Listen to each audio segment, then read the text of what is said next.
ఇగో చూడండి, ఇతను బట్టతల ఉన్న వాళ్ళకు ఒక పరిష్కారం చూపించే మార్గం చేస్తున్నాడు. చూడండి, ఇతను చేసి చూపించాడు కూడా. ఇది జెంట్స్ విగ్ అనమాట. జెంట్స్ విగ్లో ఒక రకమైన ప్యాచ్. ఇవే కాకుండా చాలా వెరైటీస్ ఈయన దగ్గర అవైలబుల్ ఉన్నాయి. మరీ ముఖ్యంగా దాని గురించి చెప్తున్నాడు చూడండి. చాలా సిల్కీ హెయిర్ అనమాట. ఇది ఒరిజినల్ హెయిర్తో వీళ్ళు తయారు చేయబడింది. వెంట్రుకకు ఆనుకోకుండా కూడా అంత క్వాలిటీ సప్లై చేస్తున్నారు. చూడండి, చూపిస్తున్నాడు. ఎంత న్యాచురల్ ప్రోడక్ట్ అంటే రియల్ హెయిర్ వాడతారు వీళ్ళు.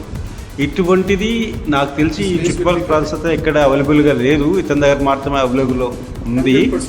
మరీ ముఖ్యంగా చెప్తున్నాను, లో కాస్ట్లో ఇస్తారు ఇతను. దీనికి సంబంధించిన డీటెయిల్స్ అన్నీ మీకు స్క్రోలింగ్లో ఒక నెంబర్ పెడతాను, వాళ్ళు కాంటాక్ట్ చేయండి. సర్వీసింగ్ కూడా వీళ్ళు మంచి సలహా ఇస్తారు. చూసారా, చూడండి రియల్ హెయిర్ ఎలా ఉందో అలా ఉంది. ఇప్పటి నుంచి బట్టతల ఉంది అని మర్చిపోండి, దీన్ని యూజ్ చేసుకోండి.